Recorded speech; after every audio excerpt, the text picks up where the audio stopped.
Good morning. Can you hear me out there? Yes, good morning. Okay, I don't see myself, so can you see me? Good morning. I'd like to welcome you back again to Nature's Healing Remedies, your pathway to health and wholeness. Last week's session on the framework for COVID-19 was well received. We got so much feedback in regard to that. So if you wish to review that session, you can go on YouTube or Facebook, punch in Devonshire Seventh-day Adventist Church, and look for Healing Remedies for April the 25th, and share it. Share it, share it, share it. Enjoy this presentation today. We will now have our prayer by Dr. Carlisle Simmons.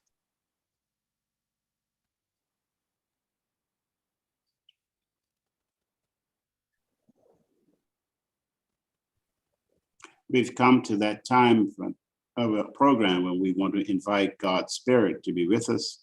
We are thankful that God has given us wisdom to know how we can eat and how we can live and how we can treat these beautiful bodies that He's given us so that we can experience wellness and we can live faithfully to Him in anticipation of Jesus' second return. So let's bow our heads as we invoke God's Spirit and invite Him.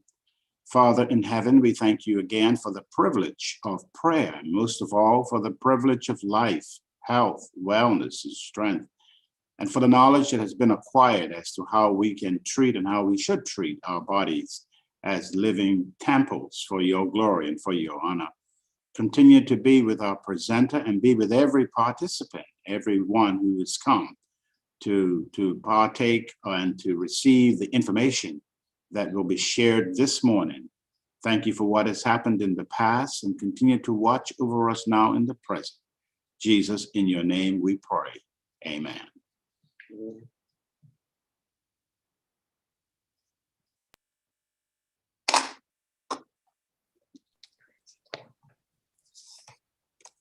Good morning, everyone. And thank you for returning back with us this week. It is quiz time, and the quiz, of course, is from the New Start approach to COVID-19. And if we could get ready and simply answer true or false, and do not forget to put your scores in at the end. Number one, according to Antoine Beacon, people don't catch disease. Disease-causing germs thrive is people who are weakened internally. That is true.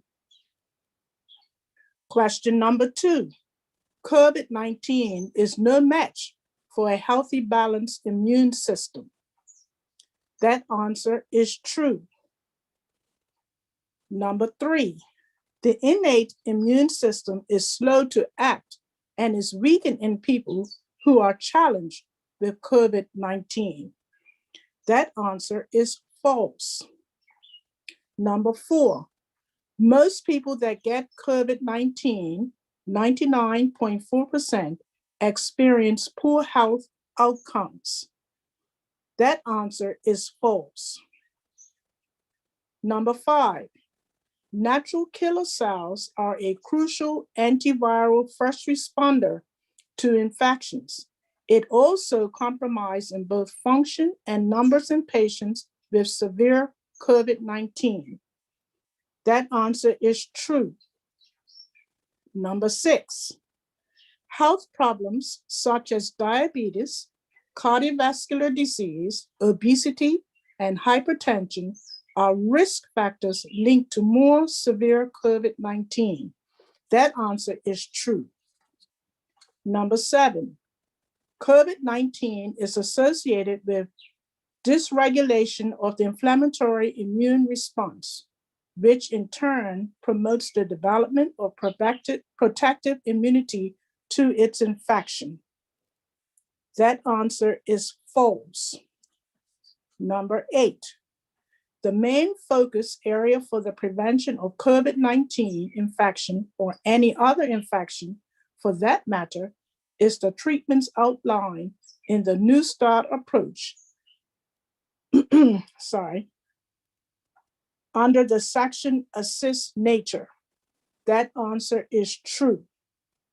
Number 9, example of habits that dysregulate our immune system include smoking, drinking alcohol, avoiding green vegetable, eating animal products such as meat, chicken, and dairy products, inadequate sleep, and avoiding exercise.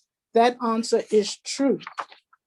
Number 10, fruits rich in anti-inflammatory plant chemicals include, but are not limited to, apples, cranberries, apricots, prunes, blackberries, raspberries, and strawberries. That answer is true. Number 11, water can be used to kill colds, influenza, and other viruses. That answer is true.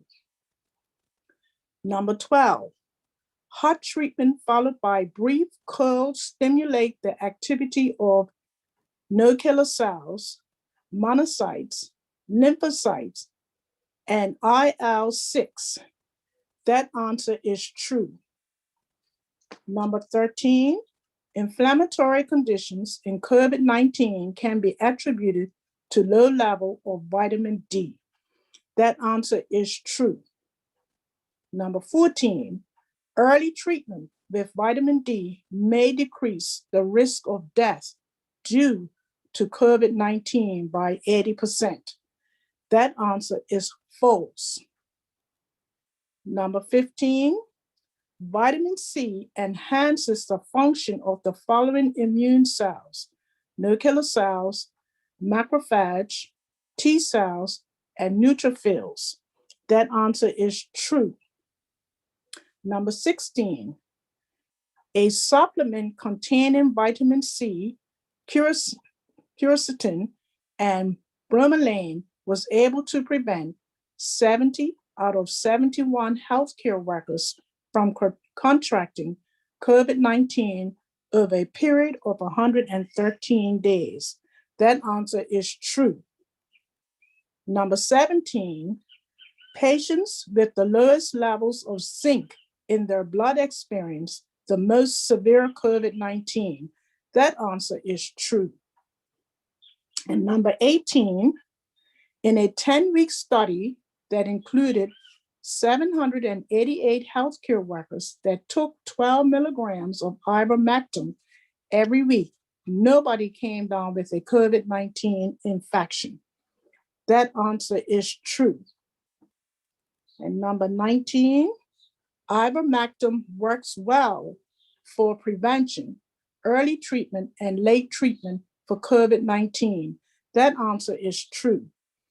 And number 20, the last one, the IMAS plus protocol for prophylaxis and early outpatient treatment includes ivermectin, vitamin C, vitamin D3, zinc, and melatonin.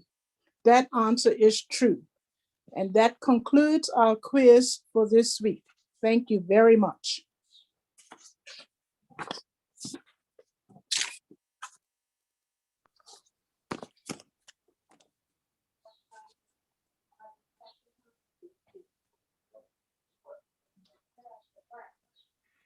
Good morning, everyone, and good morning to Dr. Gibbons. Dr. Gibbons, last week's session was amazing, and we really thank you. Okay. We have so many questions. Are you ready to answer them? I am ready to go. Let's Okay. go. First question, how much vitamin D is too much, and how good is it? Okay, now we talked a lot about that, and if the people take a look at the handouts we did for last week, tells us a lot about it. But in terms of intake, what we do know is 4,000 international units of vitamin D is safe. It's a safe amount. Consuming a lot more than 4,000 could have some health risks associated with it. But many times, higher amounts are used over a shorter period of time. For example, someone who's deficient in vitamin D, they may be given 50,000 international units for like 6 weeks. So a loading dose of a higher amount has been used in a number of different conditions. Even in some of the studies that use the vitamin D, one of them, they use 80,000 international units. And that was shown with good outcomes. But these higher amounts should be undertaken through a health professional, someone who's guiding someone. So of course, it helps with bone health, it helps with immunity, a whole lot of other things. Lowering risk of cancer, all of those are associated with higher levels of vitamin D circulating in the body. Great. Okay. Number 2, can you get benefits from pumpkin seeds, or do they need to be ground in order to get their benefit? Well, basically, obviously, if you swallow them whole, you're not going to get any benefit. So the more they are chewed, the more you have that exposure so that the body can take those nutrients out of the pumpkin seeds into your body. They do have zinc in them, and I shared about that before. And zinc is an important factor in your immune system. So chew it well or blend it up. In fact, it could be put in various dishes. So it's definitely something someone can have as a part of a healthy diet as it relates to immune health. Good. If you put coconut oil on your skin, does any of it absorb into your digestive system? Not exactly. It's not going to go into your digestive system per se. We don't absorb that much. Babies who have much thinner skin, they can absorb more than adults, but generally we're not lathering so much oil on us that it's going to create any real health issue. And I don't see any reason why someone would put huge amounts of oil on their skin anyway. Okay. Number 4 has 3 parts, A, B, and C. A, which is the best oil to cook with? Because I use a lot of coconut oil. B, inflammation. Let's go. Okay, we'll start with A. Okay, we'll start with A.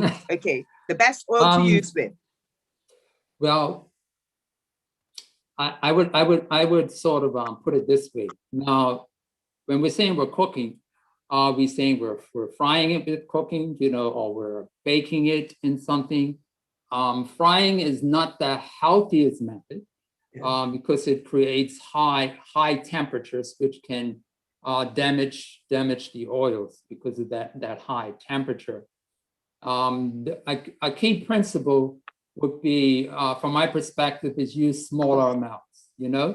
Remember that oil is separated from the whole food. You may have like close to 20 years of corn to get the equivalent of a spoonful of oil. So you're not going to sit down and chew 20 ears of corn, but you can have the equivalent of oil in 20 years of corn in a small amount. And so what you're having is a high concentration of an element that in its natural state, you wouldn't be getting that much. So have smaller amounts of oils, period. Frying is not the best method, but try to use very small amounts if you are doing spray oil or just enough to keep it from sticking. What we do know is if you're consuming a large amounts of fruits and vegetables with the meal, it counteracts the impact of oil to some degree. Mm. So anytime you're using oil in preparation, make sure you're consuming a lot more of fruits and vegetables, and they will help protect you from any health implications of a high amount of oil. But that doesn't mean you can go and use a lot of oil.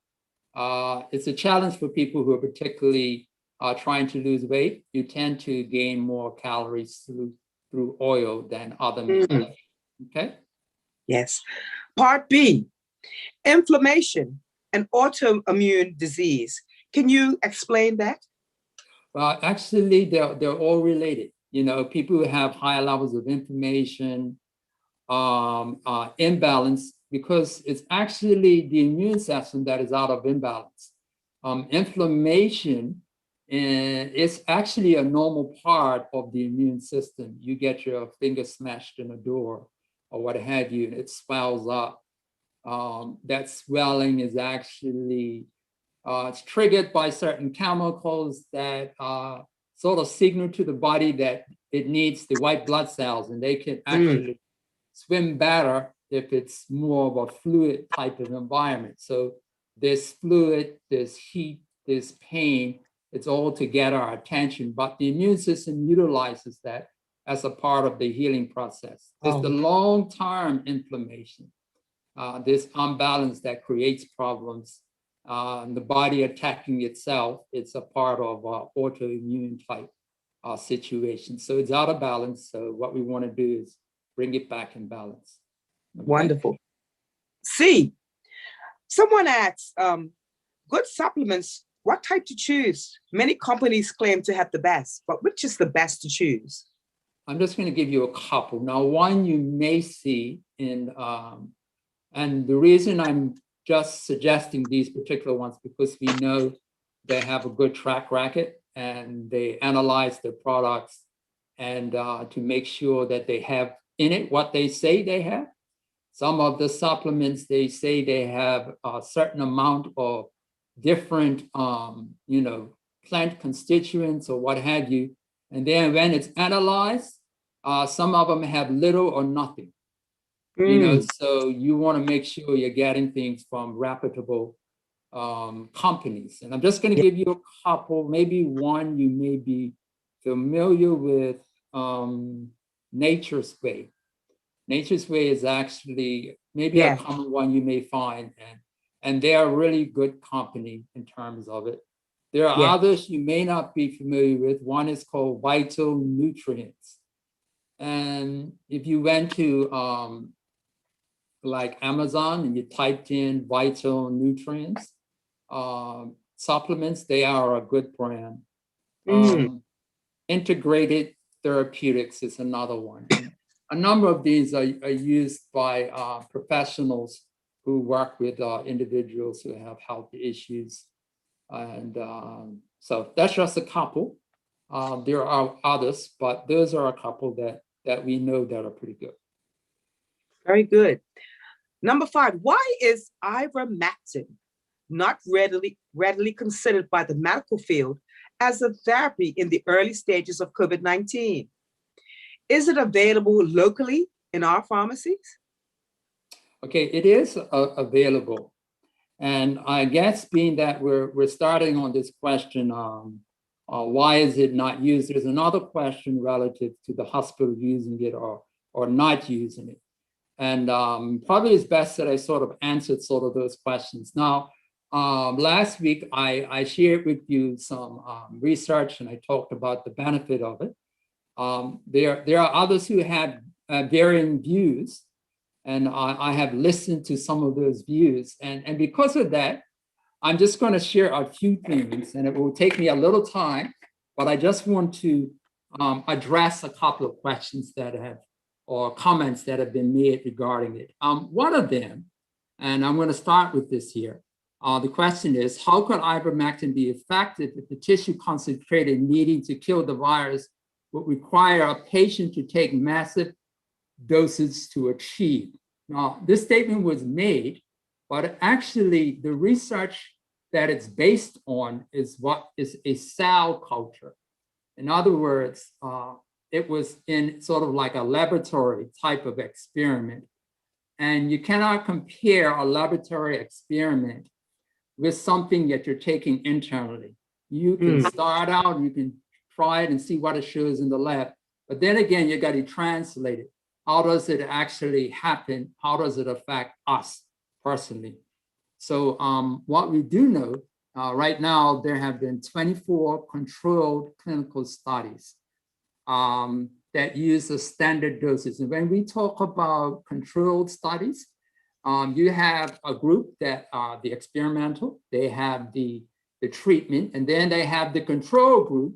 They don't get it. So you're comparing two different groups, right? And this is how you do clinical studies. You have one group that gets it, another group that does not get it. And then when you compare the two, you determine whether or not it really works or whether the results are the same. And if the results are the same for those that didn't get it and those that did get the treatment, then what do you say?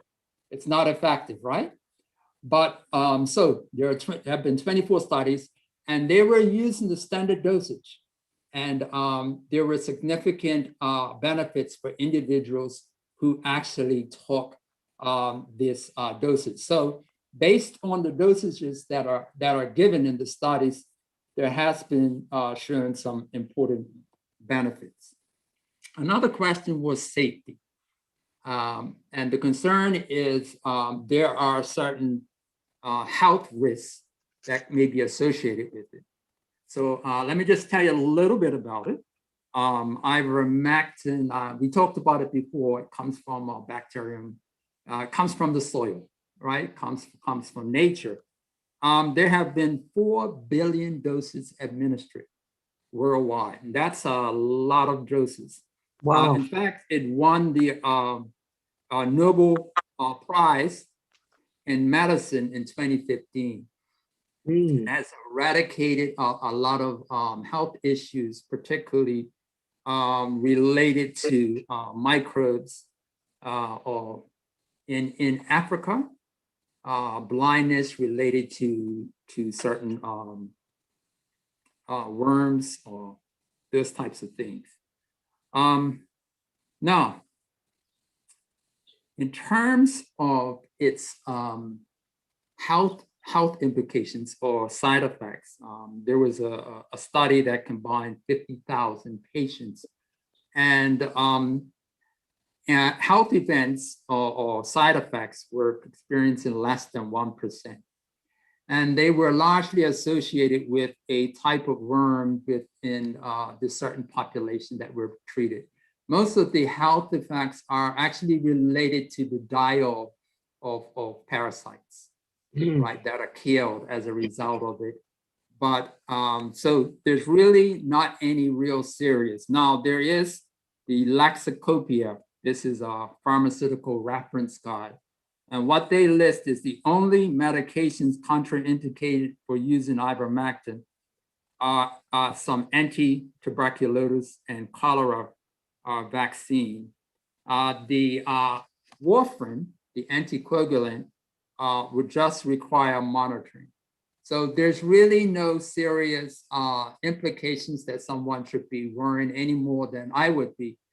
People come to me who may be on warfarin, and we have to be careful about how much greens they are taking in. So it's a matter of adjusting, but it's not something that's of any real serious implications that we should be concerned about.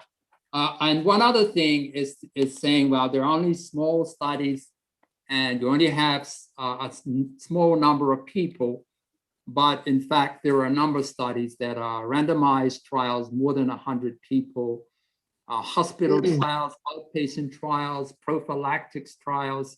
Altogether, over 52 studies have been shown. And so we're looking at something that really has a good track record. And just one study, for example, was in hospitals. And these are patients that were critical with, and they compared in one hospital setting where they gave them ivermectin with the others that did not get ivermectin, and the death rate went from 80% down to 30%. And so these are people that were at, really, long down the pathway, and they're experiencing a lot of lung issues. But even at that advanced level, a number of individuals who took the ivermectin actually recovered and did well. Wonderful. Okay. Can we get ivermectin tabs over the counter? No, not in Bermuda. There are some countries in the world where you can get it, just like you would get aspirin. And believe it or not, aspirin, over 3,000 people die every year because of aspirin, and it is over the counter. And nowhere that amount are affected by ivermectin, very, very small amounts, individuals, okay? Wonderful. Number 7, in Brazil, the death rate was over 4% of positive COVID-19 infections. Brazil is in a summer fall mode, meaning summer light. Would vitamin D apply less in this population area and more to do with the nation being poor and malnourished, or some other reason? But there are a number of risk factors that we talked about, right? And of course, if there's overcrowding, if it's poor nutrition, poor vitamin D and vitamin C and zinc. So there are multiple factors that could go into there. And it's really not, you couldn't just say, well, this is it or that is it. But there are multiple factors. And then, at one point, one of the researchers I was talking about, things were getting actually better. And then and you look later on, and then it looks like things are getting worse again. And one of the things that happens is you have different leaders, and as time goes over, they change. And some have had, used ivermectin, and the others have come on. They say, no, we're not going to use that anymore. We're just going to go with what the standard treatment protocol is. And then we see some increases. So increases and decreases associated with a number of factors. And I'm going to share with one example when we get to the slides that demonstrates what happens when people make changes in terms of how they approach COVID-19 treatment. Great. Okay. Dr. Gibbons, in your opinion, what is driving the public health focus on COVID-19 pandemic versus other global deadly diseases? For example, diabetes, heart disease, cancer, etc., that have a higher percentage of mortality. All right. I don't like to give a lot of my opinion. Okay. I prefer to share something that's based on some science, right? Now that's an important statement. A lot larger percentage of people do die from these other health problems than are through these COVID-19. In terms of the larger numbers of individuals. There are some things going on, and let me give you one example of something. It's not to say anything, but think about something to think on. Ivermectin costs probably in India maybe a couple of dollars. All right, in the U.S. it's about $12, something like that. Remdesivir is a medication that's used in the hospital setting. Remdesivir, let me give you an example. One study was done with remdesivir, and there were 1,063 patients, and improvement was 31%. So that was the study that was used, and based on that, they adapted that in the hospital setting. So remdesivir is used in the hospital setting. It costs about $3,000 per treatment. So ivermectin cost is about maybe $12. There's a big difference. Now, in terms of studies, ivermectin has 52 studies, involving over 17,000 patients. And the improvement is 72%. Now, remdesivir is only 1,000 patients and 31% improvement, and it's based on one study. It is utilized in hospitals around the world, but even though ivermectin has had over 17,000 patients and the overall improvement is 72%, right? Based on 52 studies, right? It's not utilized in a number of hospital settings. So my question would be, why would something that's much cheaper, that has so many more studies and so many more people and so many more benefits, right? But it costs less. So one of the reasons that people are saying is financial, and but just look at the numbers. That might be one of the factors as to why we're focusing on that there. I mean, there are a lot of doses, and if everybody ends up with it, there will be, it's billions of dollars that the pharmaceutical industries will potentially make as a result of that. And some have suggested that that's a rationale for it. Okay? Great. What is the dose of ivermectin that should be taken?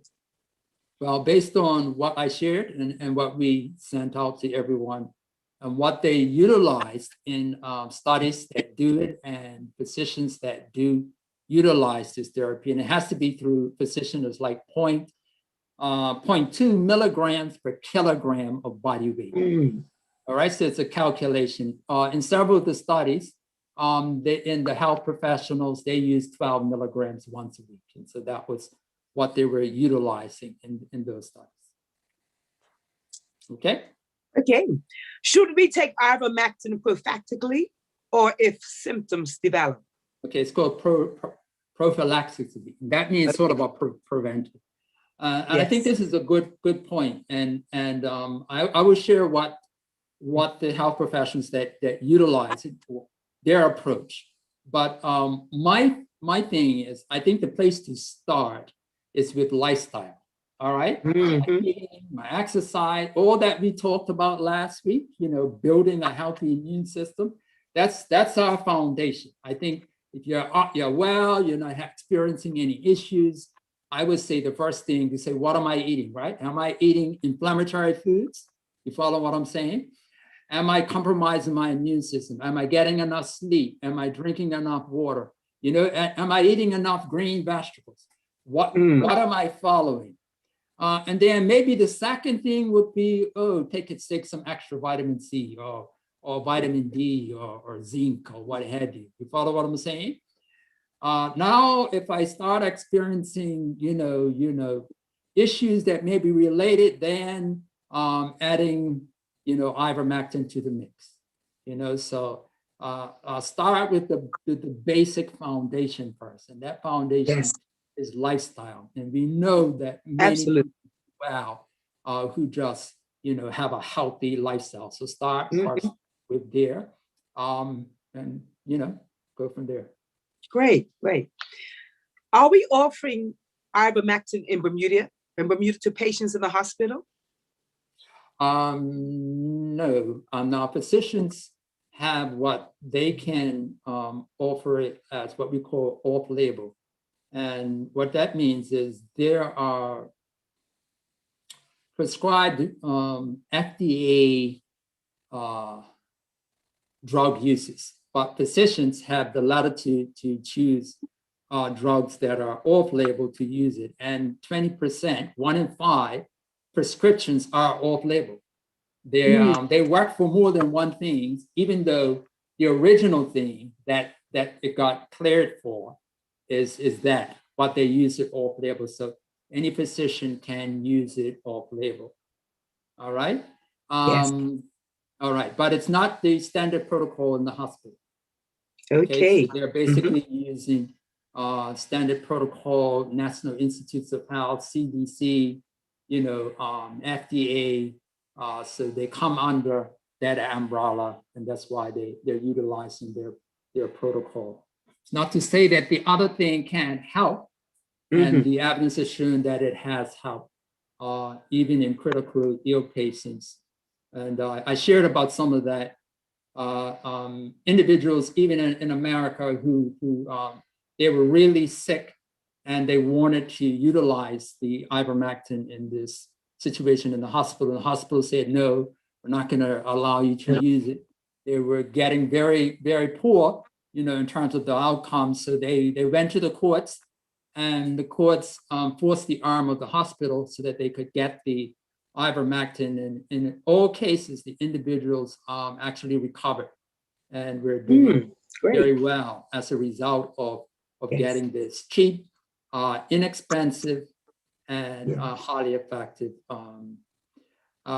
medication from the earth. Great. Okay. Why are there increases in Brazil now? I talked about it. Talked about that earlier. Basically, you have different politicians or people who come in when others go out, and there's this pressure to stay with the standard treatment protocols. So that has resulted in actually seeing people higher rates going, rates increasing as a result of switching up on what they're doing. And I'll show a slide when we get to that part. Okay, great. Why isn't our government supporting the use of ivermectin as a treatment for COVID? Okay, we shared that earlier. You remember when I was going over, and so not effective, risk, and I talked about a few studies that actually show that actually it's a good thing. The benefits far outweigh any possible risks. Yes, of course, yes. Okay. Why did the King Edward Memorial Hospital deny someone's in ICU to not receive ivermectin? Can you elaborate on the story? It's their protocol, right? You follow your protocol. You don't just, so let's say you have a protocol that you follow. If you go outside of that, then it increases liability to you. You follow what I'm saying? So it's based on their protocol for the treatment of COVID. It's not there, so they're not going to give that. Okay. Great. Okay. If someone's loved ones has COVID-19, can they arrange telemedicine in order to get a prescription for ivermectin? I know in Bermuda, the first place to go would be to your own physician, and ask if they would prescribe this. Give them the information. If you can go to a website, FLCCC.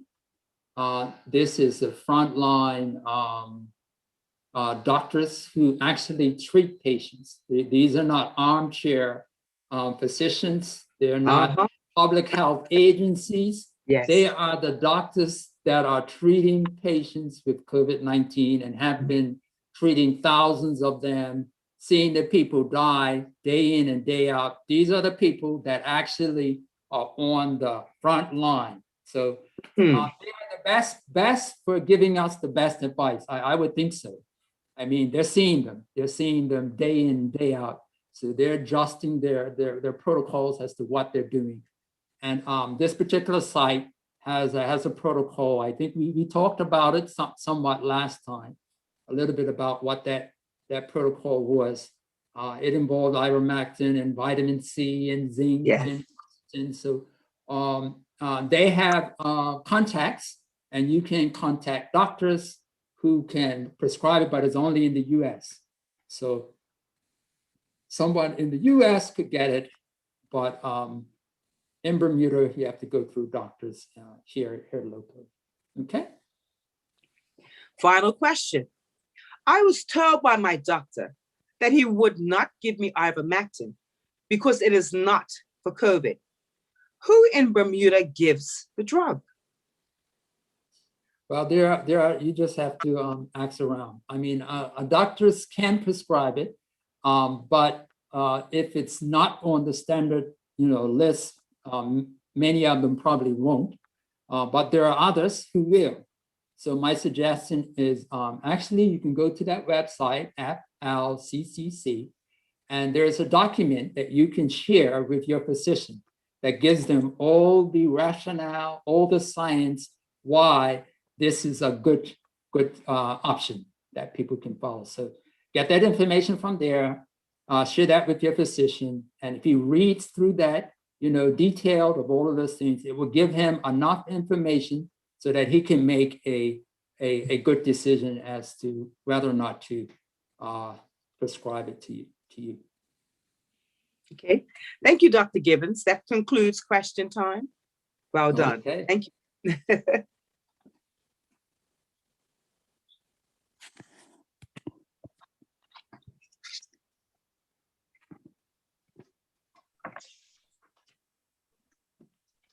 Good morning again. I'm doing the introduction to our speaker. Our presenter is Dr. Leonard Gibbons. He is a lifestyle intervention specialist who graduated from Loma Linda University with both his MPH and DRPH degrees, and who also graduated from Oakwood University. Additionally, he has completing programs with the Australian College of Phytotherapy, Banning School of Massage, and Uchee Pines Institute. He is formerly the Wellness Coordinator for the Bermuda Hospitals Board and the Health Promotions Coordinator for the Bermuda Government Department of Health. Dr. Gibbons is currently Health Minister Director for the Bermuda Conference of Seventh-day Adventists. And he's also at the Bermuda Wellness and Outreach Center. Dr. Gibbons focuses on lifestyle medicine while working with patients, clients, and lifestyle intervention specialists. Dr. Gibbons also works in conjunction with patients, primary care physicians on his journey to providing wellness education, lifestyle change programs for churches, businesses, other organizations, and the general public. Dr. Gibbons is happily married to Dr. Rosamond Williams Gibbons, and they have 2 adult children. I introduce to you now Dr. Leonard Gibbons, our presenter today. Thank you so much.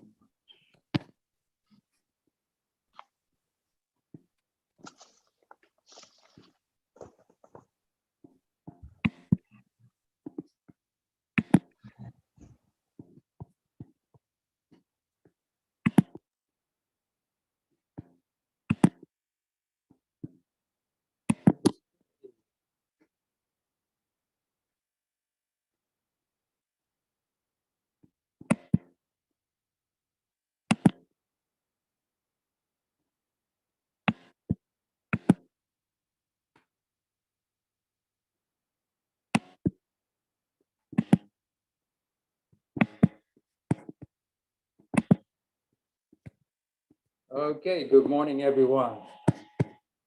I hope you had a good week. Well, we're back again, and our topic today, we're looking at nature's healing remedies, health risks are linked to animal products.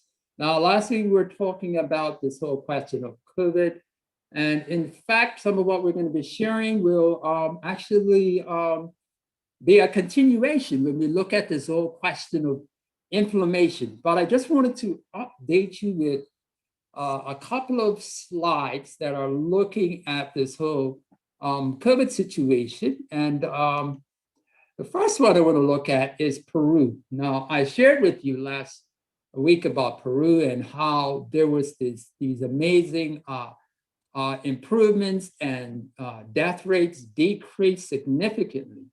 Now, if you look at this slide, you will see 2 mountains. Well, the first mountain on the left, and then you see Mega Operaciono. Anyway, that's language, don't understand. But when you see that valley was when they instituted the ivermectin across, I think it was about 8 states. And there was this significant decrease. Well, to the right, you see it going, climbing right back up again. Well, what happened was there was a change over in politicians. And as a result, the new person that came in, he did not want to continue with the ivermectin. So his focus was more of what you see across the world and most of our first world countries with the, so he took away the ivermectin and vaccination and all the, what we typically do in most of the hospitals. And as you see, the rates went right back up. This is Mexico, however. Mexico, what they do in Mexico now is if they do the test and you show positive, they administer the ivermectin. So this is what happened, and you can see how the excess deaths, that's deaths more than average, 280%. This is in February, and as you can see, April, May, it's gone down to 6%. So the death rate decreased significantly. This is another way looking at it. You see the deaths on the left, and then you see the hospitalizations on the right. Now you see the shaded area. That's when they started distributing ivermectin to anybody that had was tested positive PCR test. And you can see right after they started adding the ivermectin, you can see the death rate plummeting and the hospital rates plummeting.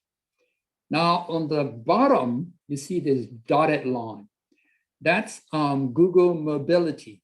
Now Google can track your movements, and based on that, you can see how the movements are going, and you can see ivermectin is taken, and you see the death rates going down, hospital rates going down, and you see the mobility or people moving, not staying all in-house, but as they're moving, going out, they're actually lower overall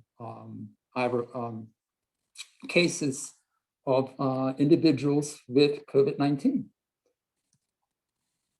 This is in Panama, similar type of situation. You see when they instituted the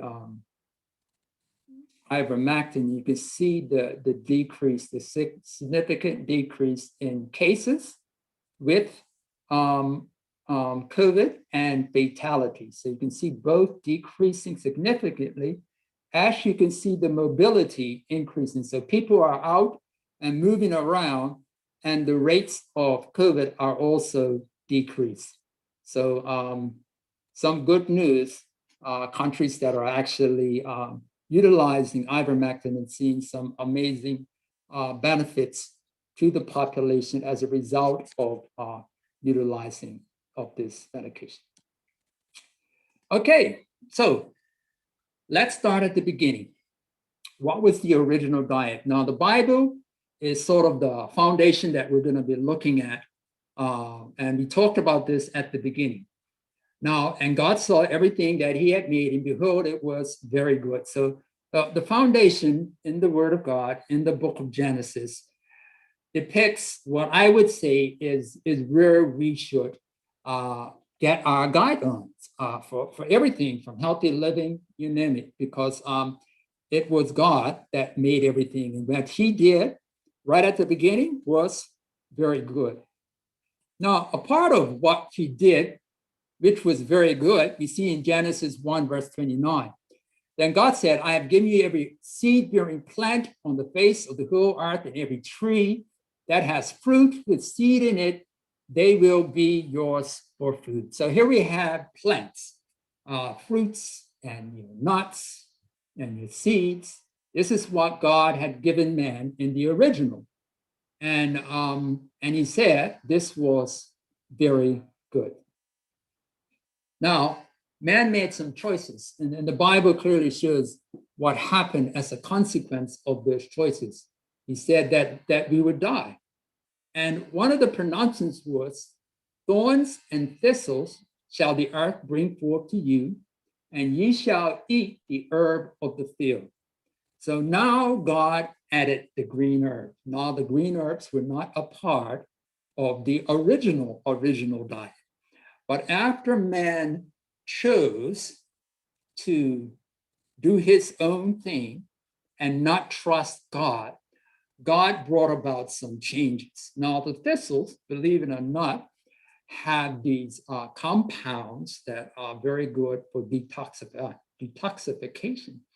And greens are one of those factors that help also in a special way. When we look at kale, helps our immune system, this green. So God in his wisdom and in his love, in this sinful state that we're in, added something so that we could have a better quality of life in this sinful state because of our choices. So he added the green herb. But time went on, the Bible talks about what had happened to mankind. And it talks about, all imagination of his heart was evil continually. And it regretted God that he had made man.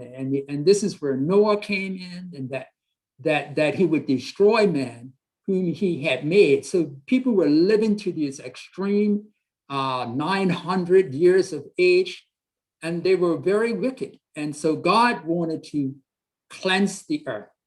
And so what he did was interesting. After the flood, he said, every moving thing that shall live shall be food for you. And as I have given you the green plants, I give you everything, but you shall not eat the flesh with its life, that is its blood. And so the Bible talks about, not to consume the fat and not to consume the blood. And this is one example. Now, the question is, what is this everything? Now, some assume, well, that means you can eat everything under the sun. But when you look at what happened when God when the animals went into the ark, in Genesis 7, verse 2 and 3, you see, of every clean beast, thou shalt take to thee by 7, the male and the female and the beasts that are not clean by 2. So you've got a male and a female of the unclean. And then you've got 7 of the clean. Now, think about it. If you had only 2 of the unclean and you were to eat one of those, then they would no longer exist. But God separated the clean from the unclean. So what the Bible is talking about is those animals that are declared clean. And Leviticus 7 talks about details of what fish to eat, what land animals to eat. And in fact, when you look at clams and oysters and mussels and these types of animals, they are actually designed to take the toxins that are in the ocean. They clean up the ocean. And we have seen people get very sick from consuming these foods because of these toxins that are in them. So when God made a difference between the clean and the unclean, those fish that have fins and scales were the ones that were to be eaten and not the others. And studies have looked at the characteristics of these different fish, and as well as the land animals that we're said to be eating. And we have seen the health implications, and the healthier foods are actually the ones that God had told people that the clean, these are the ones. Now, of the fowl also of the air by 7, the male and the female, to keep seed alive upon the face of all the earth. So this is what so this is the process. First of all, it was the grains, the fruits, the nuts. Then it was the green herbs. Then man was wicked, and God added the clean animals. So this is a process. And let's take a look at what happened as a result of these changes. Now, there were 2 diets. When you look at the genealogy, Genesis 5 and 9, and you look at the lifespan of the generations before the flood, you see Adam and Seth and Cain and Lamech and Noah, and you see the average lifespan. Then when you look after the flood, now this is when the diet was changed. And you can see Shem, who lived 600, then gone to Abraham, he was 175. And in Psalms 90 verse 10, it says 70 years is all we have, 80 years if we are strong. So we can see that the life expectancy decreased significantly after the flood. And the major change in terms of a dietary factor was the addition of the flesh foods, even though they had the clean and the unclean. Now, from my scientific mindset, the question would be, is this difference, is diet a factor in this? You know, the only way when we as science, we look at that and we would say, well, you cannot prove causation.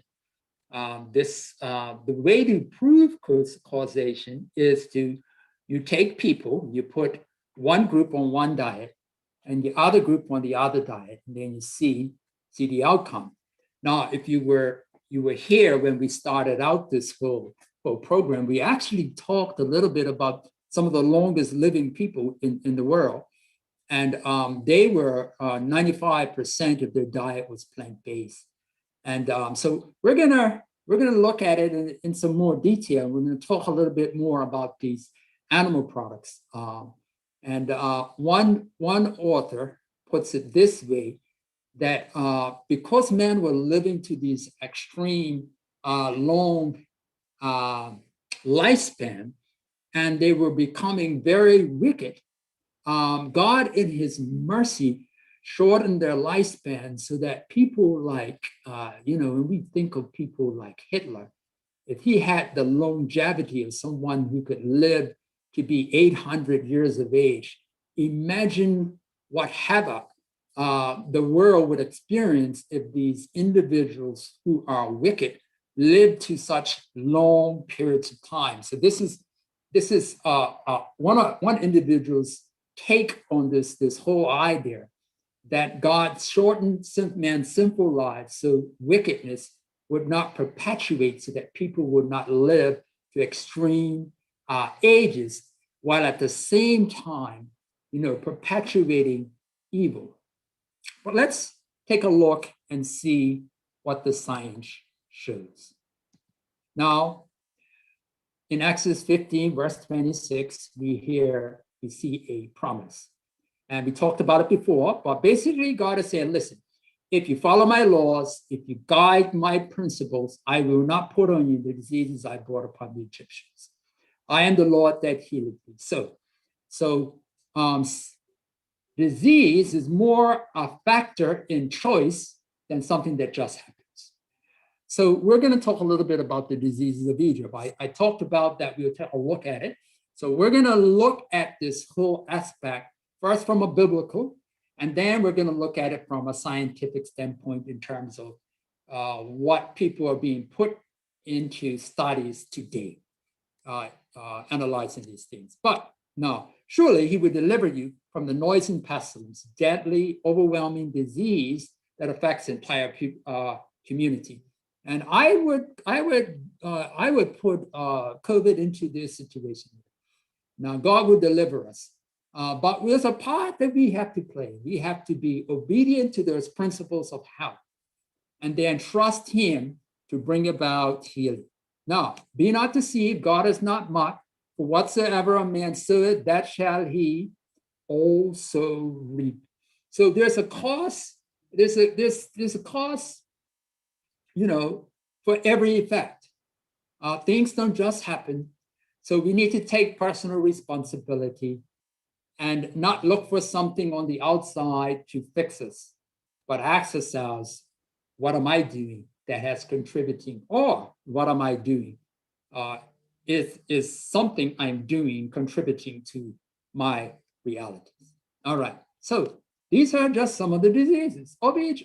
Believe it, heart disease, cancer, tuberculosis, gallstones, smallpox, malaria, tetanus. So nothing new under the sun.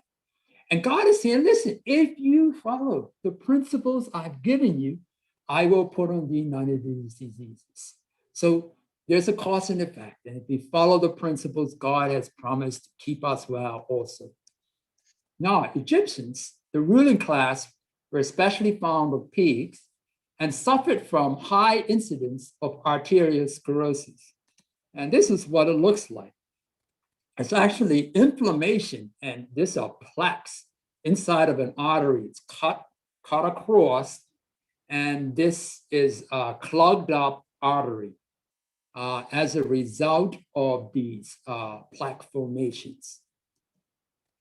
Now, there are also white deposits on the big toes of skeletons that indicate gout, which is caused by the breakdown of purines, these are genetic materials, from animal meats and fish, but not vegetable purines, rich foods, peas, beans, lentils, spinach, and cauliflower, which are protected. Isn't that interesting? The purines in the animal products are associated with gout, but the ones that are in plants are not associated, because plants have a number of other factors, compounds in them, which are protective. Now, this is what gout looks like. As you can see here, this swollen, inflamed foot. So you got these irritated crystals that are creating the pain and the inflammation. This is looking at two diets. High protein, low fruit and vegetable diets create an acid urine and an elevated uric acid crystals, while a low protein, high fruit and vegetable diet creates an alkaline urine, low levels of uric acid. And the graph shows, the low levels on one hand and the higher levels on the blue, as you can see the graph there. Just by consuming the high intake of the animal proteins, you have this high acid level and higher levels of uric acid crystals. And these are the ones that precipitate in the area, creating the inflammation in the foot and other parts of the body.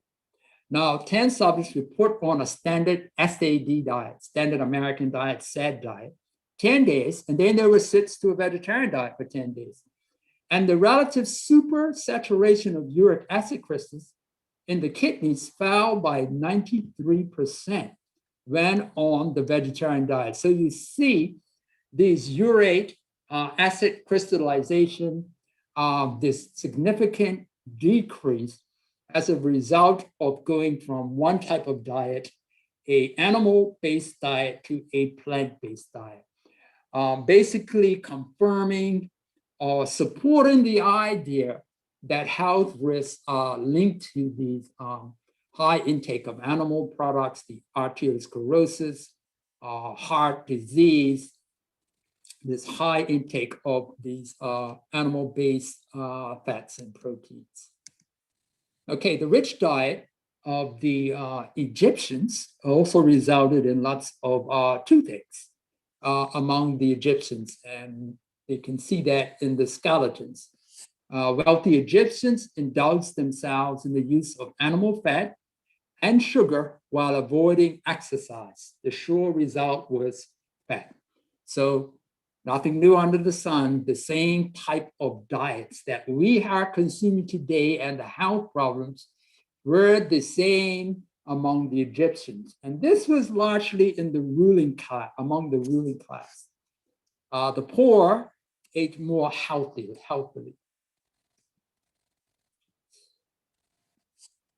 The wise man, Solomon, puts it this way: when you sit to eat with a ruler, consider diligently what is before you, and put a knife to your throat if you be a man given to appetite. Be not desirous of his dainties, for they are deceitful meats. Given the level of cleanliness and hygiene practiced in Egypt, their health problems were not the result of a lack of sanitation. So we're seeing played out way back then, and by examining the mummies, they are able to decipher the same diseases that we're suffering from, the same lifestyle practices. And God is saying to us, listen, I've given you principles of health. Follow them, and you will be healthy. So let's look at today. Ellen G. White, health work. We talked about her writings before, and one of the books was Consensus on Diet and Food. And this was more than 100 years ago. And this is the statement she made: the liability to take disease is increased tenfold by meat eating. So this is a bold statement that if we consume meat, our risk of taking on disease is increased 10 times more than if you were not consuming meat products. She goes on: cancers, tumors, and all inflammatory diseases are largely caused by meat eating. Now, this is a profound statement. This was made at a time where we didn't know anything about inflammatory markers, where we had blood tests to show levels of inflammation. Yet this was a statement that was made many, many years ago. And we're going to look at inflammation, what they're telling us about inflammation today. So keep this in mind. This was made a long time ago. Cancers, tumors, and all inflammatory diseases are largely caused by meat eating. Let's look at the science today. Another statement: let the people be taught how to prepare food without the use of milk or butter. Tell them that the time will soon come when there will be no safety to using eggs, milk, cream, or butter, because disease in animals is increasing in proportion to the increase of wickedness among men. This is an interesting statement. What it is saying to me is, as men are becoming more and more wicked, the quality of the animal products will become weaker and weaker. They will become more unhealthy as people become more wicked. Now, how could there be an association between wickedness among men and poor health outcomes or in the foods that we're eating? Now, we're going to get to that, because when man becomes wicked and is self-serving, he will do things, even to the foods that we eat, to the benefit of profits for him, but not the health benefits to the populations that consume them. And we're going to take a look at what men are doing today, which I would define as wickedness, and how that is impacted on the quality of the foods in the animal kingdom that we are eating today. First, let's look at inflammation. Now, all of these diseases, I think we have shared this slide before: Alzheimer's, obesity, autoimmune disease, cancer, arthritis, psoriasis, infection, neurological diseases, diabetes, all of them have elements of inflammation. So this is what we know today. This is what the science shows. Inflammation is an underlying driver of most of the diseases that affect us.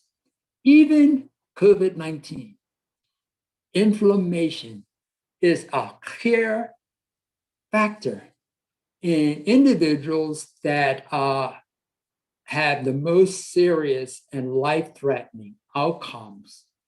Inflammation is central to poor outcomes. And all of the risks related to various diseases of inflammation only compound or add to or help to drive that reality. Let's listen to this presentation. Americans, including vegans, get twice the protein their bodies actually need. The world consumes a lot of meat. Approximately 80 kilograms per person a year in the industrialized world.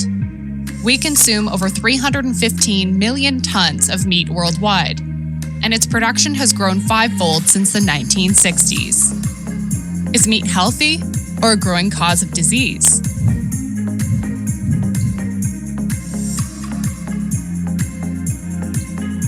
The World Health Organization classifies red and processed meats as known carcinogens, meaning that there is significant evidence that they can increase the risk of certain types of cancer. There is new evidence underscoring the risks of bacon and sausage and ham and hot dogs and the other processed meats. That despite all of the interest in genetics, that diet and long-term dietary patterns played a major role in whether most people would develop colorectal cancer or not. Regardless of whether it's organic or not, cooking skeletal muscle produces carcinogens. And that's why every epidemiologist agrees that vegetarians have less cancer. A sugar found in animal meat has been shown to trigger inflammation in the body, which can cause arthritis, tumors, or cardiovascular disease. We've known for 15 years that a single meal high in animal fat, sausage and egg McMuffins were used in the original landmark study, can cause an immediate elevation in inflammation within our bodies that peaks at about 4 hours. Remember the whole endothelial dysfunction story where you can hook up people to a device that can measure the natural dilation of their arteries and blood flow through ultrasound? So, as you can see here, within hours of eating animal fat, our arteries get paralyzed. We nearly cut their ability to open normally in half. And that's not just happening in our arm. The lining of our whole vascular tree gets inflamed, stiffened, crippled from just one meal. And some scientists have suggested that vegan diets may be helpful in the treatment of rheumatoid arthritis. Vegans also appear to have lower rates of hypertension than both meat eaters and vegetarians. The high fat content of meat and the increased trend of exceeding daily protein requirements are also risk factors. Humans ingest the hormones and antibiotics that the animals have been injected with, a likely explanation for increased infertility rates. But we're using 30 million pounds of antibiotics in food animal production each year. 30 million pounds. And the data, or the best estimates, suggest that only 20% of those antibiotics are being used to treat sick animals. 80% are being used as production tools. They're being used to make animals grow faster. And enable them to survive unhealthy conditions. This system is creating antibiotic-resistant superbugs. And the antibiotics can help cause animals to grow fatter faster, right? Why is this important? Because unhealthy animals need antibiotics. So sicker animals are cheaper to raise because they're just given a whole bunch of crappy grains. Some argue that our ancestors ate meat, meaning it's natural for modern humans as well, right? As DNA analysis and archaeology improve, we're getting more and more evidence that our ancestors had a very varied diet no matter where in the world. In those times, meat consumption was rare, only when hunting proved successful. Most of the diet was comprised of plant foods harvested by women. We also have the physiology of an herbivore. It's essentially very straight, short, simple, and that's because by the time whatever residue gets to the colon has no nutritive value, they just need to get it out of their body before it putrefies. With the plant eaters, you have a very long and elaborate colon. There's a horse, there's a rhesus monkey that often has a pouch structure, and the reason that it has pouches is to increase the capacity, and it has several functions, including water absorption, vitamin production, and ultimately elimination. We have an innate compassion for animals too. Because when the truth of the meat industry is revealed, the abattoirs, the torture, and violence, most people feel for these animals. There was chicken breasts and chicken thighs, and yesterday's KFC. And therefore I was a hypocrite for feeling sorry for these animals when the only reason they were there in the first place was because I ate their flesh and therefore demanded that they be slaughtered on my behalf. What about grass-fed beef? As of 2016, the American government dropped its definition of grass-fed, leaving it up to interpretation. How long animals actually spend outdoors is a gray area. A grass-fed system would require a lot more land and resources too. A quarter of the world's arable land is already dedicated to livestock grazing. To satisfy current demand, we would require 33 million more methane-producing cattle in the US alone. What should we eat instead of meat? Many diets around the world are predominantly plant-based. Mediterranean, Asian, and Indian diets, to name a few. These diets have been linked to better health in its corresponding populations. The world is also seeing growing popularity of a whole foods plant-based vegan diet that also provides many health benefits. If everyone went plant-based, we could feed the growing population expected to reach 9.7 billion in 2050. Vegan options are endless, from whole foods at farmers markets to new vegan products disrupting the commercial market. Some products even taste like meat. Impossible Foods and Beyond Meat have perfected the meaty taste of a burger. The latter is hoping to launch vegan steaks and bacon as well. Restaurants are getting creative too. Duck's Eatery in New York makes vegan ham out of watermelon. Sultana in Tel Aviv makes vegan shawarma meat with forest mushrooms. And Gordon Ramsay's UK restaurant, Bread Street Kitchen, recently introduced a vegan beet Wellington. Popular fast food chains like Greg's and Del Taco are offering vegan options too. This is Live Kindly, and that is the honest truth about meat.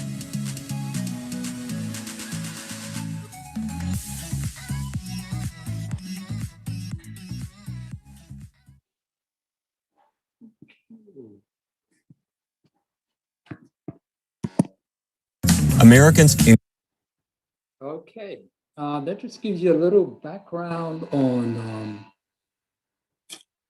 the meat industry and some of the reasons why eating more plant-based is a good option to follow. Of course, I do not believe our ancestors were hunters and gatherers. The real foundation we follow, I believe, is the word of God. We started out in the garden and it was plant-based. That was the beginning. But the whole idea of us eating more plant-based actually is more healthy, as the presentation shared. I'm going to share one more clip. And that clip is looking at the dairy industry. Including the. Get to that at this time. People, they'll pay attention to what type of fuel they put in their vehicle, but they don't even think about the fuel they put in their own body. Try to avoid just giving any type of dairy But dealing with cow's milk, man, that's for a calf. That's for a baby cow. My name is Kendrick Farris, and my discipline is weightlifting. I've been on 3 straight Olympic teams. My first Olympic team was in 2008. I've been competing in the sport of weightlifting for 20 years. I got started after the 1996 Olympic Games. I don't drink cow's milk because it's not gonna do anything for my training. It's not gonna do anything for my well-being, but be a hindrance. It's just propaganda, you know. We got sold.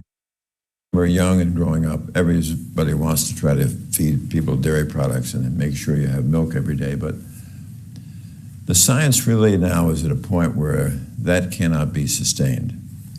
There is ample evidence from wonderful investigators like T. Colin Campbell, who clearly showed that casein, which is the major protein in milk, is really one of the strongest promoters of cancer. T. Colin Campbell is a world-renowned nutritional scientist. In a series of experiments, he was able to prove that animal proteins, casein in particular, promote all stages of cancer growth. Also know that all the saturated fat and the casein in dairy helps to accelerate and promote heart disease. And then we have this whole problem of fractures in the elderly. So here we have this problem of increasing cancer, increasing heart disease, and increasing fracture. Not a good thing. Dairy really should be out. Es wird sehr viel darüber diskutiert, dass wir ohne Milch nicht genügend Kalzium aufnehmen. Kalzium ist wichtig für die Knochenstabilität, soll Osteoporose vorbeugen, aber Untersuchungen von Menschen, die überhaupt keine Milch und keine Milchprodukte verzehren, zeigen, dass dort die Osteoporose-Häufigkeit sehr viel geringer ist als bei uns. Die Kernthese lautet, dass das zu viel an tierischem Eiweiß in der Ernährung krank macht. The China study, as well as numerous other studies, demonstrate one thing above all. The higher the consumption of animal products, the greater the frequency of heart disease, cancer, diabetes, and countless other chronic diseases. Even small amounts of animal products can have a negative effect on our health.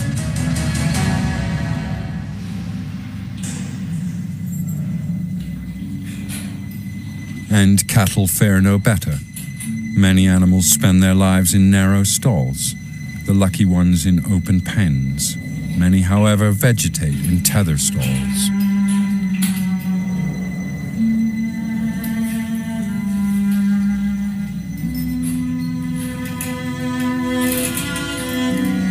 One step forward, one step backward. That is all the freedom of movement they have.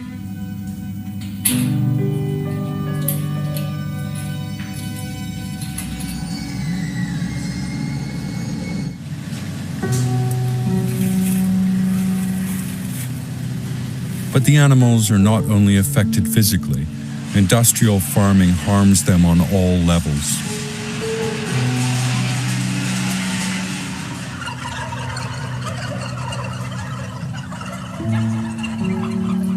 Seit Bestehen der Menschheit hat es kein derartiges Maß an Tierquälerei gegeben wie in unserer Zeit.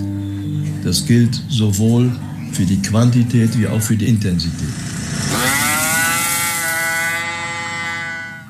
Unbelievable to me that people could treat animals as though they're just things without feelings. And so many people say to me, oh, but they're being bred to eat, so it's okay, but it's not okay.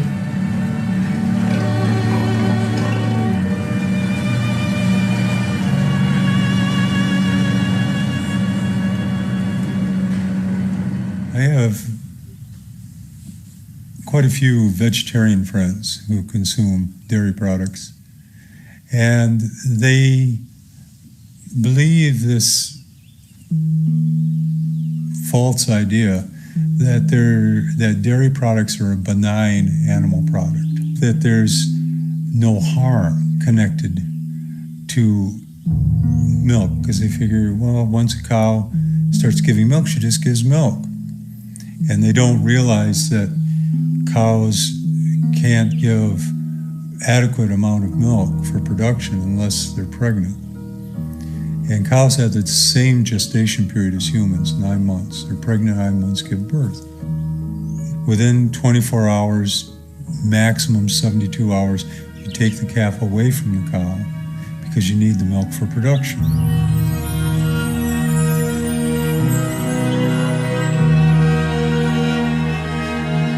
The cows will they'll look for them. Cows will often mourn their children for days or weeks.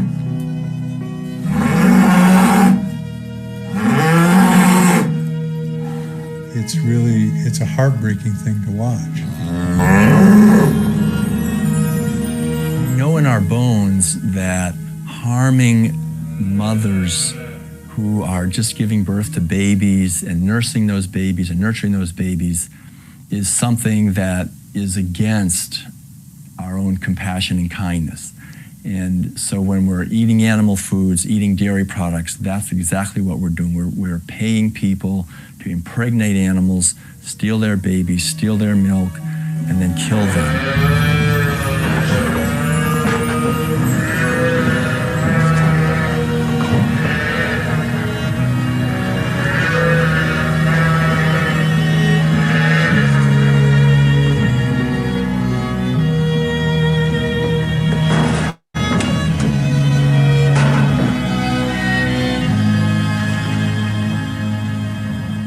I always say to people, especially women, imagine that. Imagine that you was pregnant.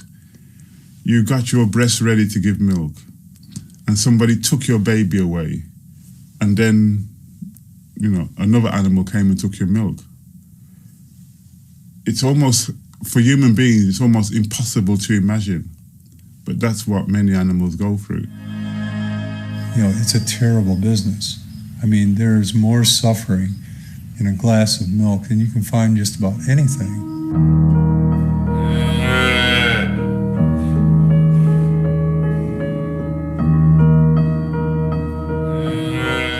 It absolutely killed me inside. After 9 years, just got too much. I worked at about 8 or 9 different dairy farms and noticed that the abuse was the same at every single farm. And in my 9 years, I've never, ever been to a dairy farm that treats their cows with respect. People would be absolutely shocked if they knew what was going on. It was my job to put calves on a trailer and take them away from their mothers, and I felt so terrible about it because every day I did that, I watched the mothers run after that calf trailer screaming because they wanted their baby. They would run. I seen calves smashed over the head with rocks, pieces of wood, hammers. I seen a calf strangled. The thing that affected me the most though was I did watch my stepfather smash a calf over the head with a rock till it sat there and seizured and was just left by the gate. To me, it just really does not make sense to drink the milk of another species. I'm a big supporter of breastfeeding, so I'm still breastfeeding my 16-month-old. My milk is made to suit a baby human, and the milk of a cow is made to suit a little calf, to go from a very small calf to become a big cow or a bull within a very short period of time. So how would that be health food for humans? Make no mistake, there is no happiness in the dairy industry. There is no right way to do the wrong thing. And exploiting animals, because it is unnecessary, will always be the wrong thing. And therefore, there is no right way to do it. Do not believe the labels and the lies and the adverts and the propaganda and the scams of these industries. Now, animals have one chance at life. They have one existence. Who are we to take that one chance at life away from them because we value the taste of their flesh and their secretions? A meal to us lasts a matter of minutes, an inconsequential amount of time. It's a meal that we forget about as soon as we've finished. But that meal has cost the entire existence of an animal.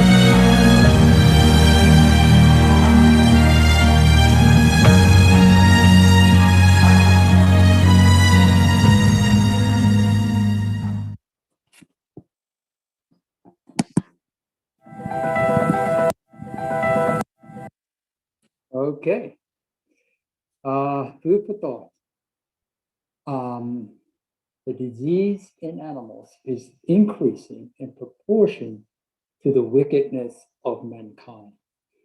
And the meat and dairy industries are examples of that cruelty. And when an animal is constantly distressed, when they are kept in confined feeding lots, when they are, left exposed to their own excrement, they cannot be healthy. They cannot produce something that will benefit us in a healthy way. It's a reason why we are so sick, many of us, because we're consuming unhealthy, stressed animals. Let's take a look at some of the things.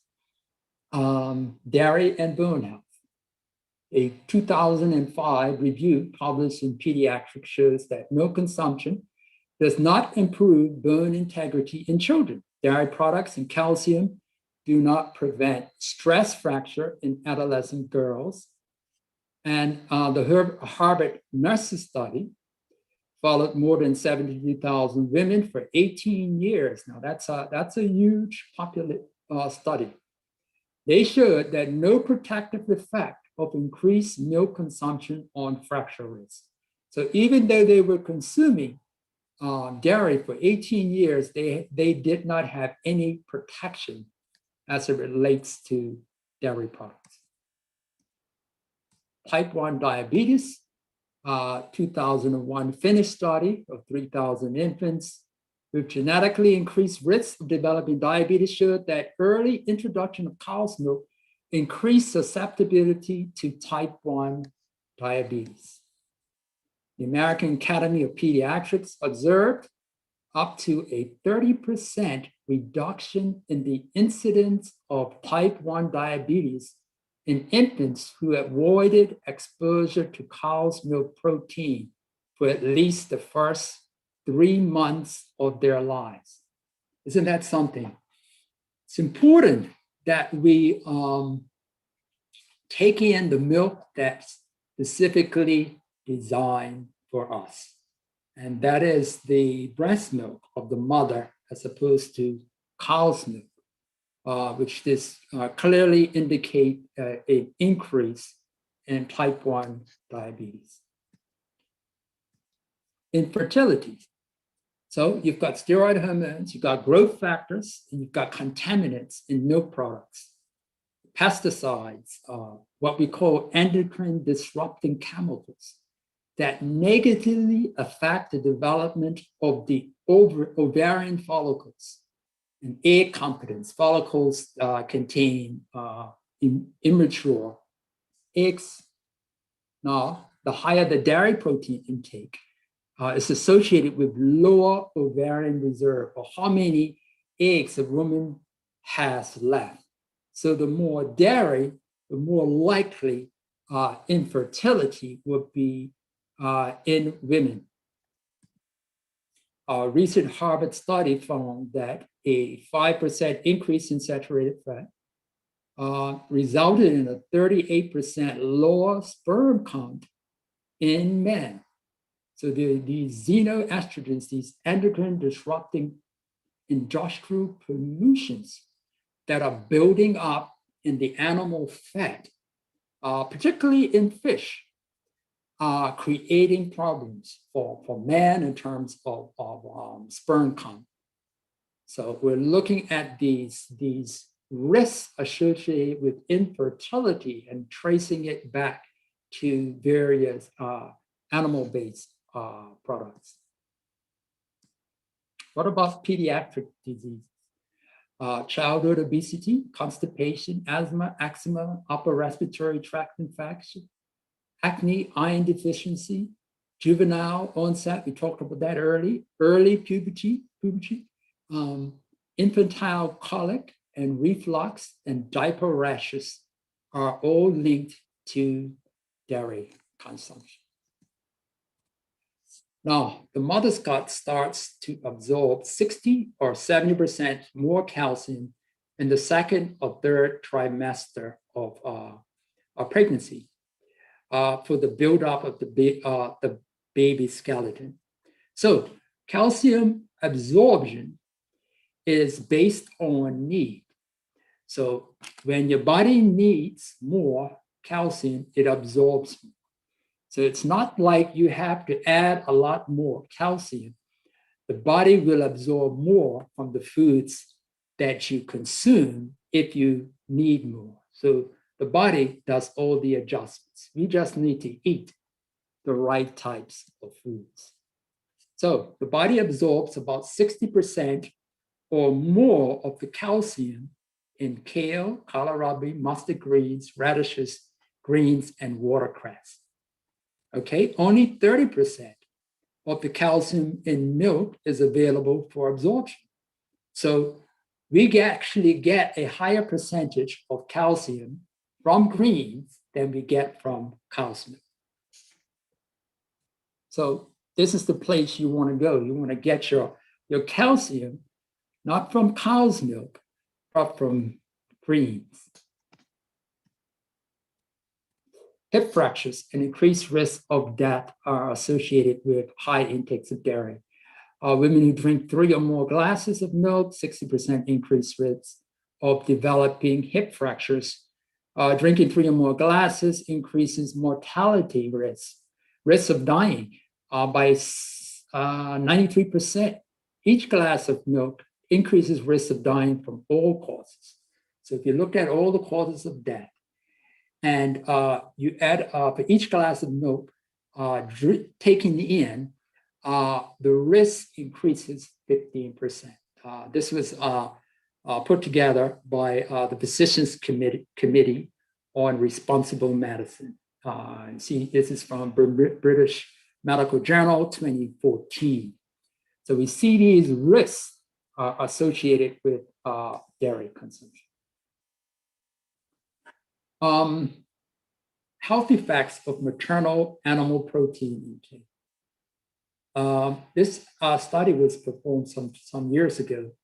What they showed was an extra 40 grams of animal protein, the amount equivalent to consuming two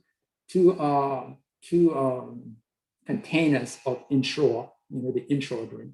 Just that amount a day was linked to higher rates of premature birth and death, significant growth retardation, overweight, high blood pressure, later in life, and some of the same health issues in their grandchildren.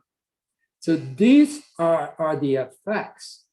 These were fed women, African-American women, were given this many years ago, and these were the impacts on their offspring as a result of consuming higher levels of animal protein. They figured that these women were malnourished, and so they gave them this extra animal-based protein, and you see the consequences to their offspring, some of which not only affected those kids, but those kids' kids. So consuming animal-based proteins is associated with some major risks that go for generations. Every maternal daily portion of meat and fish was linked to a 5% higher levels of cortisol. And cortisol is a stress hormone. And as much as 30 years later, so here you have this mother is consuming these animal-based products, and it's affecting the children 30 years later. Now, elevated cortisol is linked to elevated insulin levels, triglycerides, which are fat in the blood, cholesterol, abdominal obesity, and eating when not hungry. Children gravitate towards comfort processed foods while avoiding fruits and vegetables. They are reacting more negatively to whatever life throws at them as adults. So this consumption of animal-based products in the mothers impacts the life of their children. This is serious.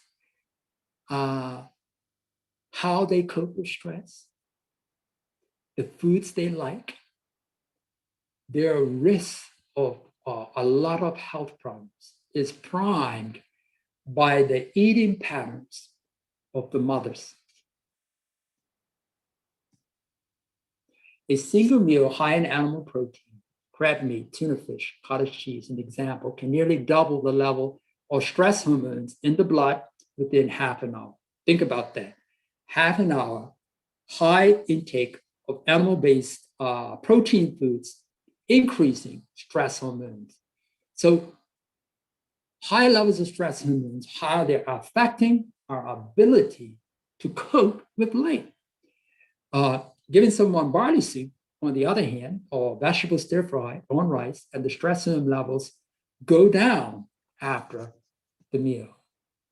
So what a pregnant woman eats can permanently alter the biology of her children in terms of what genes are turned on or off throughout life.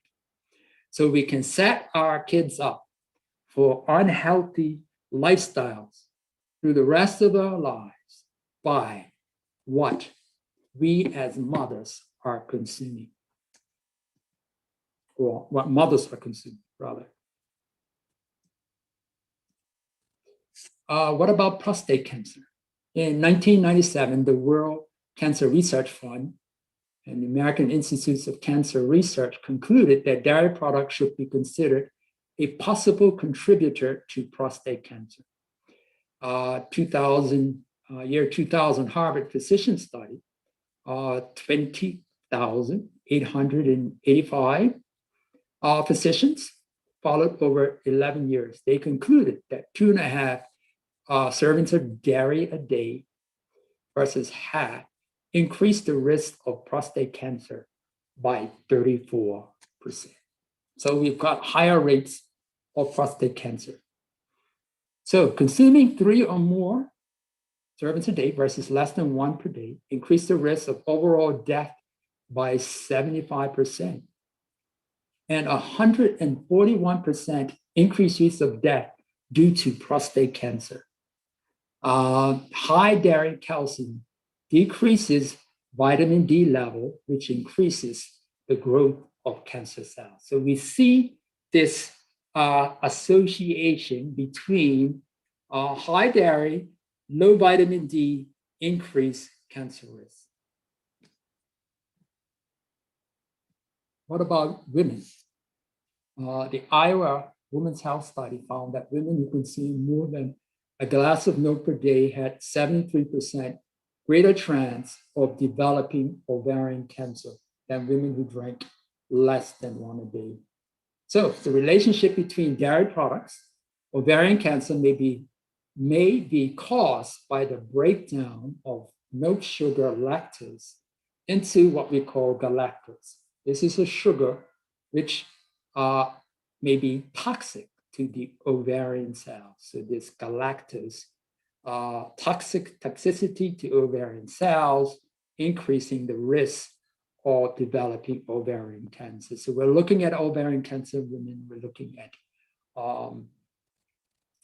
prostate cancer in men. And okay, what about breast cancer? Higher mortality rates are experienced in women who were diagnosed with early stage invasive breast cancer and consumed higher amounts of high-fat dairy products. So women with early stage invasive breast cancer, higher rates of them died than those who were not consuming these high-fat dairy products. As little as a half a serving a day of dairy products increase the risk significantly. One of the potential reasons is the estrogenic hormones that reside primarily in the fat tissue. So you've got these estrogenic hormones. Now, remember, the only way a cow can produce milk is that they're pregnant. So their constant pregnant actually is increasing the level of hormones, which are designed to make this calf grow big and quick. And so when we're consuming this milk, we're getting all of these growth factors, and these growth factors will stimulate growth of abnormal cells or normal cells. So this is one of the factors associated with this increased risk of breast cancer. Eggs and chicken. Less than 1 egg a day doubled the risk of prostate cancer progressing. So this study looked at men who had prostate cancer, and they discovered that just consuming less than 1 a day doubled the risk that the prostate cancer progressed, got worse. Eating less than 1 serving of chicken a day quadrupled the risk of prostate cancer progressing. So 4 times the risk that prostate cancer, man with prostate cancer, would continue. So we're looking at some dramatic impacts of these plant-based products. And remember how they're grown. These chickens are much larger than they were over 100 years ago. And all sorts of factors are added to that feed so that they will grow faster, quicker, and bigger. In fact, they grow so fast that their legs cannot sustain the weight of the chicken. And now they're all cramped together. This is not a recipe for health. These animals are tortured. They are stressed.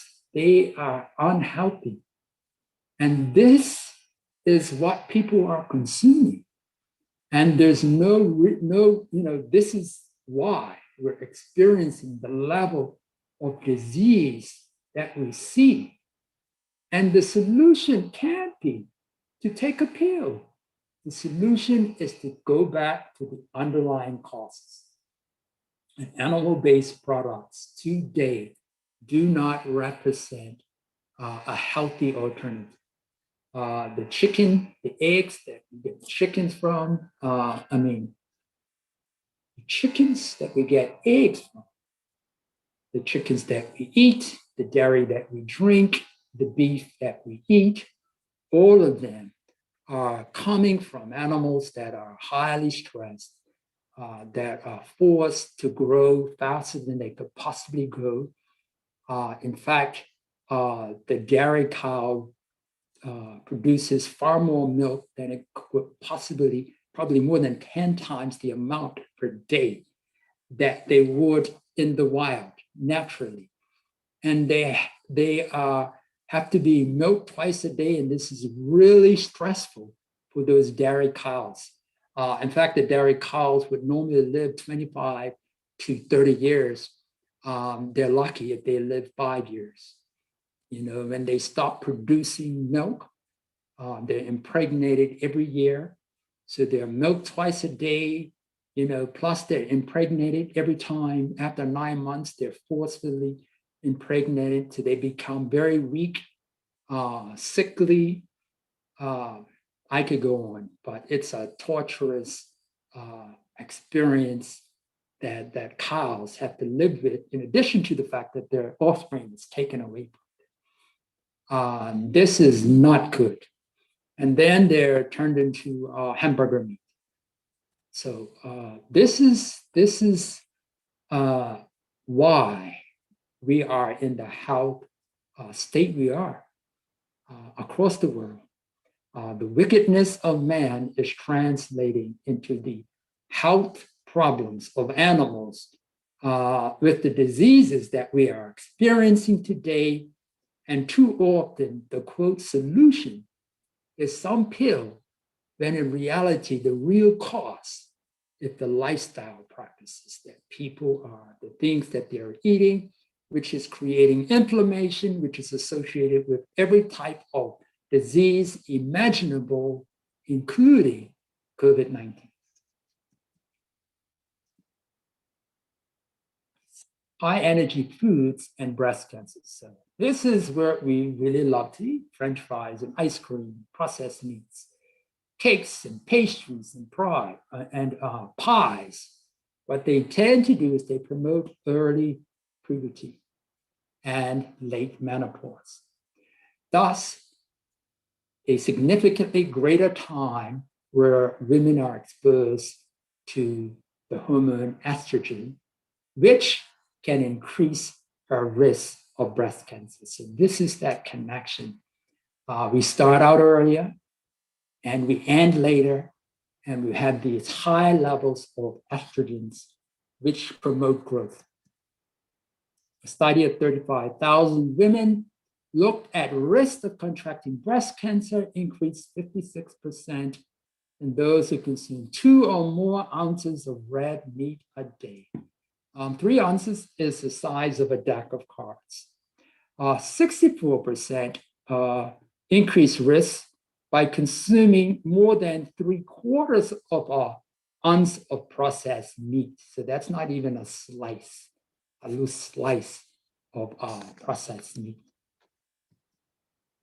IGF-1. This is a growth factor. And the higher levels of this growth factor, the higher the risk of cancer. Meat eaters, you see it's 153. Vegetarians, they consume dairy and eggs, but no meat. Still 153. Vegans, all plant-based, their IGF levels are 141. Now, IGF-1 is good if you're a little child and you're a growing teenager, but as we get older, IGF-1 levels decreases. If you're consuming a highly high meat-based diet, highly processed-based diet, high dairy-based diet, your insulin level growth factor increasing your risk of various cancers. And this is just a graph indicating what's happening. So metastasis to the lung, to the brain, to the bones, to the lymph, to the liver, are all associated with IGF-1. That's just one of the factors. But clearly, IGF-1 high levels is not a good thing. So all areas related to cancer is stimulated by high levels of IGF-1. Now, this is an interesting study. It looked at a plant-based diet and how it lowered IGF-1 levels. So if you look to the far left, you see baseline before they started the study. Then they put them on a plant-based diet for 14 days. And you see the drop in IGF-1. Then you looked at individuals who were vegan for 14 years, and you see their levels are even much lower. Now, the chart to the left, where it steps up, it's talking about IGF-1 binding factor. So IGF-1 binding factor pulls on to IGF-1 and takes it out of the body, right? So in baseline, you see where it is, it's low. After the study, it's much higher, the 14 days on the plant diet, so it can hold on to more IGF-1 lowered in the body. And people who are long-term, they have the highest level of this binding factor. So the more plant-based you are, the lower your IGF-1 is, the higher your binding protein that captures it and prevents it from causing abnormal growth in your body. IGF-1 promotes cancers of the prostate and breast and colon and other cancers. Men with the highest level have 4.3 times the risk of developing prostate cancer than those who have the lowest. So it's this growth factor. Meat eaters is 9% higher. The IGF-1 levels are higher in those that eat meat, and things that cause it to go up are your red meats, your fats, your oils, your saturated fat, your dairy, refined carbs, excess calorie intake. So all those comfort foods that are highly processed have a way of increasing insulin like growth factors, increasing risk of a whole host of cancer. Now, methionine is one of those amino acids or building blocks of protein. It's sort of like the letters in the alphabet put together form words. Amino acids put together create different types of proteins. So your hair is made by a different combination, and your nails are made by a different combination. Now, methionine is one of those building blocks. Now, animals with the lowest concentration of methionine in their tissues live the longest. So longevity is associated with lower levels of methionine. Too much methionine acts as a pro-oxidant. It accelerates aging and cellular damage and disease. So you don't want to have too much methionine. Cancers of the colon, breast, skin, ovary, and prostate are dependent on methionine for survival, or they will die. So they won't survive if they don't have methionine. So this means what I want to do is make sure that my methionine levels are lower, because that will prevent what? This dependent factor necessary for these cancers to grow. It will starve these cancers. So normal healthy cells thrive without methionine. So we don't need a lot of methionine. So what is happening is chemo drug companies are working on drugs to block methionine absorption. But there's a better solution to fighting this. And that is to eat foods that are low in methionine. That way you don't need drugs to block it, but your food. So this is it. Take a look at this graph. You see the level of methionine in fruits way down to 2. Then you got nuts and vegetables and grains and beans, milk, beef, eggs, chicken, and fish. So you can see how the level of methionine increases in the animal-based foods. So what we want to do is stick to the left. Eat your plant-based foods, lower in methionine, so starving those cancer cells. Other factors, choline, L-carnitine, these are other compounds that are found in animal-based products. They impact on our gut and create chemicals that are unhelpful, that can result in heart failure or chronic kidney disease or arteriosclerosis, hardening of the arteries. So these are other ways in which an animal-based diet can compromise our overall health. Fish, this is looking at women. And it takes 5 years of no fish intake by women who eat fish to significantly drop the levels of PCBs. These are chemicals, cancer-causing chemicals seen in their offspring. So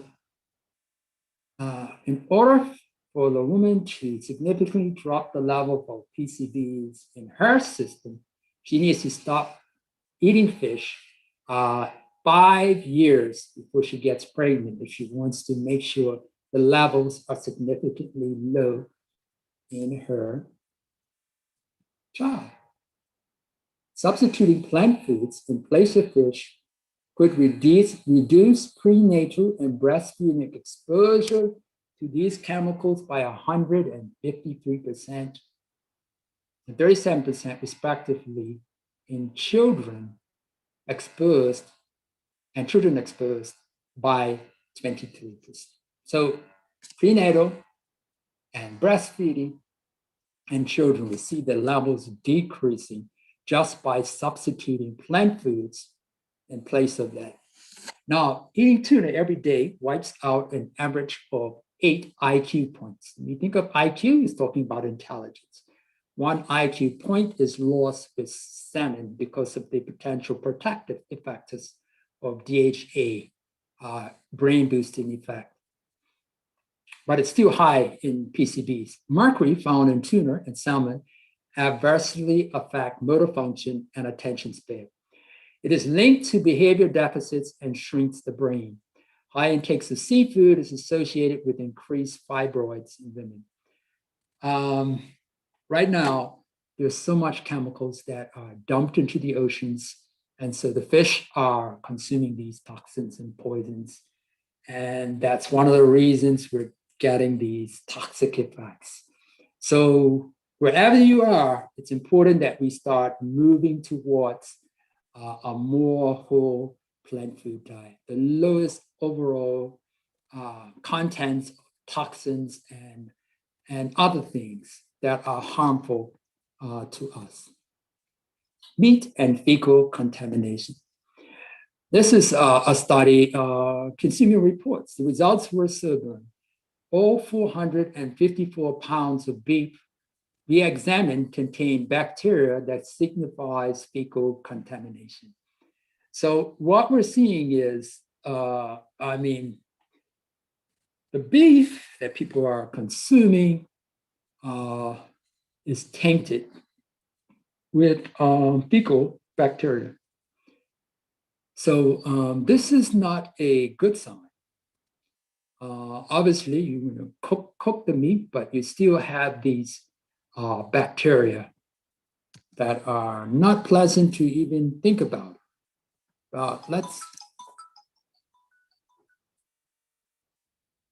Okay, after a meal of animal-based products, people suffer from what is called endotoxemia, and we are coming to a close. That is, the bloodstream, it becomes awash with dead meat toxins that trigger inflammation and stiffening of blood vessels, dead or alive.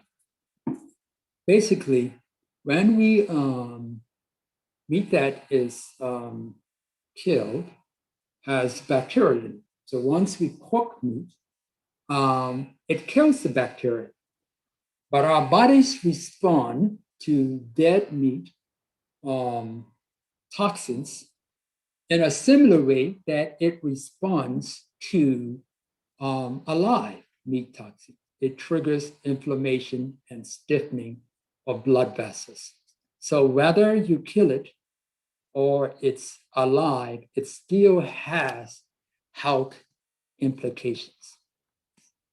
These dead meat toxins are not destroyed by stomach acids, pancreatic enzymes, or cooking for several hours. In fact, there are approximately 100 million bacteria in a quarter pound of fresh meat hamburgers. Wow. I know this sounds quite sobering, but these are the facts. It's important. And I go back to where we started, and God says, if you would diligently hearken to the voice of the Lord and would do that which right inside, and will give ear to his commandments, keep all his statutes, I will put on thee none of the diseases which I have brought upon the Egyptians, for I am the Lord that healeth thee. And I believe that in the light of all we see and know, that it's time to go back to that original diet that God has given to us. Surely he will deliver you from the noise and pestilence, COVID-19, whatever is this world seems to throw at us. But there's a part for us to do. We need to obey those laws of health that God has given us. So I want to encourage you, wherever you are, to move towards consuming more of a whole plant food diet. It represents the best choice in terms of diet, anti-inflammatory, anti-disease, to have life and to have it more abundantly. Go back to that original plan that God has given us, and you will experience some amazing benefits. Now, next week, we are going to take a look at herbal medicine, okay? A little bit about plants that heal when we look at it from a medicinal standpoint, herbal preparations and things like that. Let's pray. Heavenly Father, we thank you so much for this time we spent together. I know it was a challenging presentation, and I know for some of us, we're looking at things and foods we've been consuming, and we've been introduced to some things that we may not have been aware of before, and we need to make some decisions. So I just want you to be with them and to encourage them and to give them wisdom and help them to make some decisions that will improve their overall health and well-being. To this end, I pray in Jesus' name, amen.